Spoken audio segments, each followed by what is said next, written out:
안녕하세요, 아빠 약사입니다.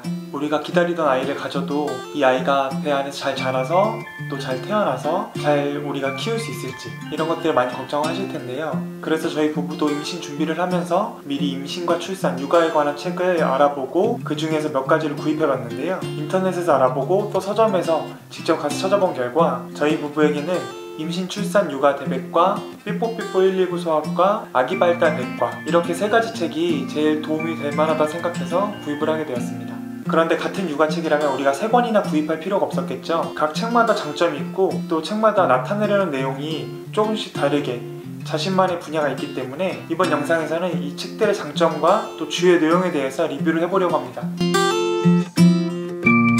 먼저 임신, 출산, 육아 대백과에 대해서 설명드리겠습니다. 대부분의 책이 마찬가지지만 목차를 확인하게 되면 이 책이 어떤 것을 중점적으로 다루고 있는지 또 이 책의 스타일이 어떤지 확인해 보실 수 있습니다. 임신, 출산, 육아 대백과는 크게 3가지 파트로 임신, 출산, 육아 이렇게 크게 3가지 파트로 나눠져 있고요. 임신 카테고리 안에서도 임신에 대한 기초 정보들, 출산 예정일 계산하기라든지 아니면 보건소 활용하기 등 우리가 임신했을 때 아주 기초적으로 알아야 될 것들에 대해서 정리해 놓은 파트가 있고 또 계열별 신체 변화 파트가 있는데 각 계열별 변화되는 신체 변화라든지 아니면 산모 말고도 태아가 어떻게 변하고 있는지 어떻게 성장하는지에 대해서도 간략간략하게 또 구체적으로 잘 나와 있습니다. 그리고 임신 마지막 파트에서는 건강한 임신 생활에서 임신 중에 여행이라든지 아니면 운동하는 것 이런 것들에 대해서 기본적으로 임산부가 생활하면서 알아야 될 정보들에 대해서 다루고 있어요. 임산부의 실생활과 밀접하게 연관이 되어 있어서 이 부분도 도움이 많이 될 것 같습니다. 그리고 출산 파트에서는 보통 산모들이 가장 두려워하는 부분이 이 출산에 대해서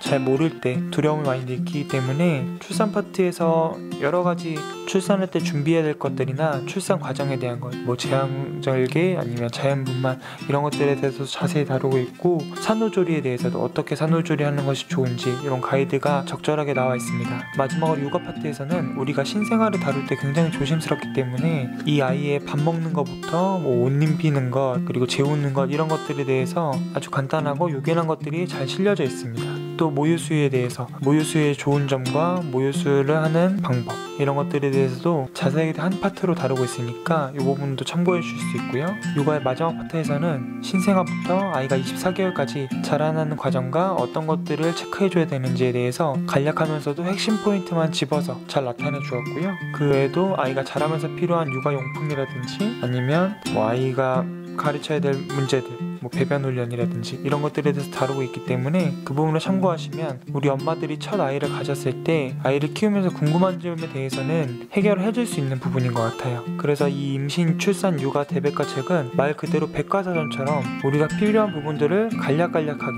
또 가장 핵심적인 내용으로 체크하면서 확인해 볼 수 있는 게 큰 장점이고요. 이 책은 산부인과 전문의 2분과 소아청소년과 전문의 1분이 함께 검수를 해서 만든 책이니만큼 임신과 출산, 육아에 대한 전반적으로 아우르는 데는 이 대백과 책이 가장 폭넓게 아우르는 것 같아요.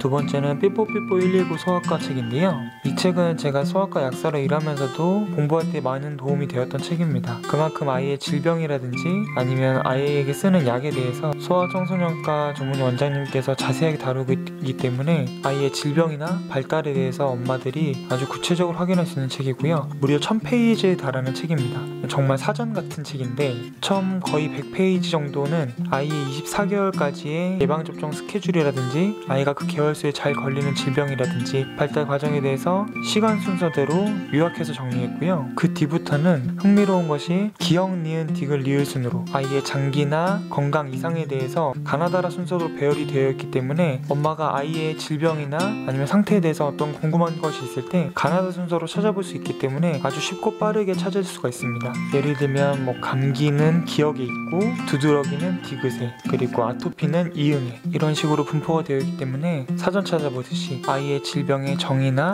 아니면 상태에 대해서 구체적으로 또 쉽게 확인할 수가 있습니다. 또 아이의 질병에 대해서도 구체적으로 잘 다룬 책이지만 민간에서 내려온 민간요법들 같은 경우 틀린 경우는 의사 선생님이 지적해 주시면서 왜 틀렸는지 그리고 어떻게 고쳐야 되는지 알려주시기 때문에 우리가 잘못 알고 있는 상식들 이런 것들에 대해서도 고치는데 도움이 많이 많이 되는 것 같아요. 그래서 아까 임신, 출산, 육아 대백과에서는 임신과 출산, 육아에 대한 전반적인 내용을 아울렀다면 삐뽀삐뽀 119 소아과는 거의 아이들의 질병이나 개월별 아이들이 받아야 될 예방접종 이런 것들에 대해서 자세하고 왜 해야 되는지에 대해서 알려주시기 때문에 그런 부분이 좀 차이가 있는 것 같습니다.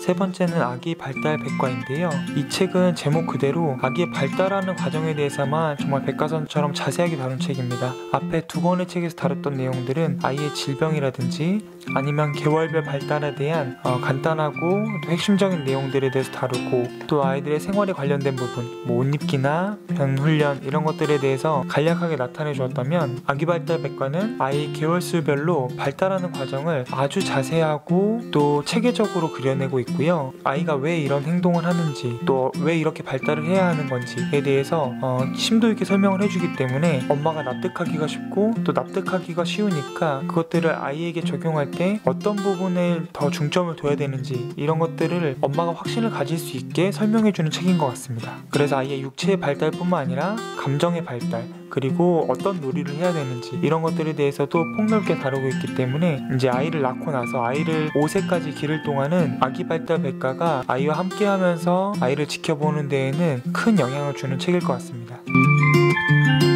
이렇게 세 가지 육아책에 대해서 알아보았는데요. 오늘 설명드린 책 중에서 여러분이 갖고 있는 책과는 다른 내용을 포함하는 것이 있다면 그것들을 구입해서 보셔도 괜찮을 것 같아요. 물론 직접 부딪혀보는 것만큼 좋은 경험이 없지만 책을 통해서 간접 경험이라도 조금씩 하면서 우리 아이의 몸과 마음의 건강 또 발달 과정을 잘 지켜주고 또 보호해주면서 우리의 육아에 더 도움이 되었으면 좋겠습니다. 아빠 엑스였습니다.